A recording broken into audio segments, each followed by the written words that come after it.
May the words of my mouth and the meditations of our hearts be always acceptable in your sight, O Lord, our strength and our Redeemer. Amen.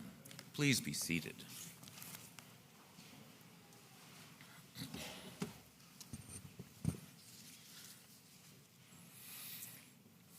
Last night we gathered here in this luxurious and spacious birthing suite around a manger, a feed box for animals, to witness the birth of a child, the gift of new life for all creation in the person of Jesus of Nazareth.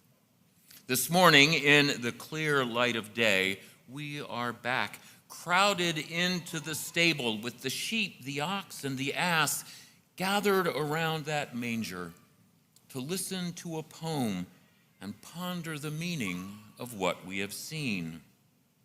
Now, I don't know for sure, but I would guess that lots of us here have one of these in our homes. Maybe not that big, but we probably have at least one of them. In the 39 years that Suzanne and I have been married, we have accumulated about 9 of them. One that was my wife's great-grandmother's, one that was my mother's, one my mother made, one my sister made, and one that we bought when we got married. I'm not sure of the exact number because there are so many of them in the closet where we keep our 11 boxes of Christmas decorations that they don't all get put out every Sunday or every Christmas. There is one, though, that comes out every year. That one is my favorite, and it always sits in a place where I can see it from the chair where I read. And one of the things that I love most of all at this time of the year is to turn off all the lights in the room, except for the light at the top of that stable structure, and to just sit and gaze, pondering and praying.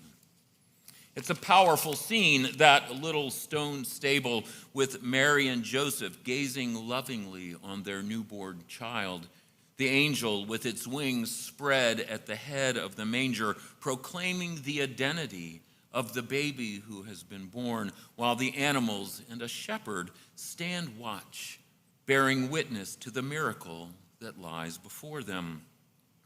It's a powerful and humbling thing, pondering what it would mean to have been born in a stable, to have lived your life preaching, teaching, and showing the way to heaven, and to have ended your life resurrected to God's heart.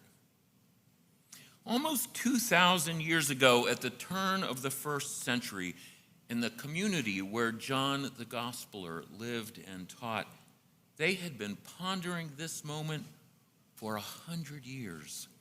Some 30 years after the temple in Jerusalem was destroyed, 70-some years after Jesus' resurrection, and 100 years after his birth, John's community wrote down their narrative, all that they believed and what they knew about the child who had been born in that manger. That narrative, those words, are what we hear today. Perhaps surprisingly to us who are gathered here around the manger, when they set out to tell what they knew and believed about this moment, they started way before the day when Jesus was born in the stable. In the beginning. Words John knew would hearken our ears, our hearts, and our minds back to the book of Genesis, to the very beginning of all things. In the beginning was the Word, and the Word was with God, and the Word was God. In order to tell us what they knew and believed about the child born in the manger, they had to go back to the beginning of all things. And John tells us this story in some of the greatest poetry ever written. But then John starts to do this interesting thing. He starts to play fast and loose with time, flashing back and forth from John the Baptist to the beginning of all time, to the beginning of Jesus' ministry, and then back to John again. Because John's poetry is so powerful, as we listen and think about what it is that he said, we begin to understand that everything he says applies to all of those moments, all at the same time. When the earth was a formless void and the Spirit of God hovered over the deep, all things came into being through him, and without him, not one thing came into being. As Jesus lay in the manger and the angels sang to the shepherds, he was in the world, and the world came into being through him. And to every moment in between, and the world did not know him. John's poetry is so masterful that if we're paying attention, if the lights are down, if the only light in the room is the light emanating from the star at the top of our creche, we begin to feel things shift beneath our feet. And time, which is supposed to have a beginning, a middle, and an end, ceases to be linear and swirls around us like a multitude of the heavenly hosts. Suddenly, we recognize that John's words reach beyond those past moments. John is addressing us in this very moment. Now, in the moments when we sit pondering the creche, now, in the moment in which we will come forward and hold out our hands, now, in the moments of our lying down and our getting up, our going out and our coming in, and in every moment in between, John is addressing us.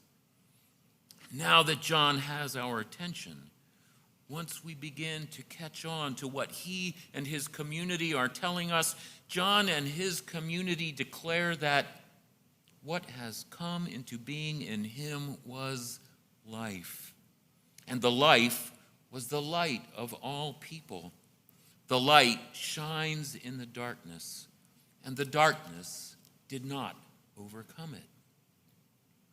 In this prologue to the gospel, John and John's community want us to understand that everything they say in this beautiful piece of poetry, the story of Jesus' beginning, was true then, is true now, and will be true forever. And so when we tell this story today, some 2,000 years later, we don't speak in the past tense. We will declare that the story is ongoing now in our presence and in our lives. The Spirit of God hovers over the deep, speaking order into the chaos and creating all things. And the Word is with God, and the Word is God. He is in the beginning with God. All things come into being through him, and without him, not one thing comes into being. What comes into being in him is life, and the life is the light of all people. The light shines in the darkness, and the darkness cannot and never will overcome it. The word spoken by God gives meaning to our lives. Jesus, born in our midst, crucified, hung on a cross, and then resurrected on the third day. The light is shining in the darkness, and the darkness cannot overcome it. True then, true now, true for all eternity. The light, the life of all people, shines in the dark, and the darkness has not, cannot, and never will overcome it. John and his community gave us this powerful gift some 2,000 years ago, a gift that seeks to explain, to make sense of a truth that we, left to our own devices, could never have imagined. This gift is offered in a poem because the truth that it offers cannot be contained in the words of a textbook. cannot be recreated in a lab, cannot be proven with blackboards covered in chalk. This is a truth which reaches beyond us, exceeds our understanding and explanation, which confounds the limitations of our language and continues to challenge us even in our most vulnerable and receptive moments. This gift is offered in a poem because after all is said and done, all we can do, the only way in, is to have faith, to trust, and to give ourselves over to love. Give ourselves over to love. That's why God chose to come to us in such a familiar and tangible form as a baby in our midst, because something so beyond our ken, beyond our understanding, can only be conveyed, can only be offered to us by someone that we can embrace and hold on to, someone we can love, someone in whom we can have faith, someone whom we can trust, someone who can give witness to the truth that the light still shines. Jesus was that truth, and John's community bore witness to that truth. And that witness, that testimony, it doesn't stop with them. Look around. Our presence here this morning gives witness to that truth. The presence of people in churches all across the world today celebrating this moment, the moment that is to come, gives witness to the truth. The light has come into the world, and for as long as we have been able to know ourselves and to know that there is something beyond ourselves, the darkness has not been able to overcome it. Our presence here proclaims for all the world to hear, the darkness will never overcome the light that is the life of all people. As we leave here this morning, filled with awe and wonder at what God has done on our behalf, comforted by the truth of God's presence in our midst, we should go forth with hope. Because even in those moments when the dark is its deepest, when our pain is at its greatest, when our fears begin to arise in the middle of the night, and we sense the darkness closing in around us, we know that the darkness will never overcome that light. That light is ours. That light is in us. That light is in you. It's in me. That light suffuses the whole world and will shine in our hearts and in our lives forever. So go forth from this place, rejoicing in the power of the Spirit and what God has done for us. Go forth from this place this morning, alive with the hope that God will come again and make all things right.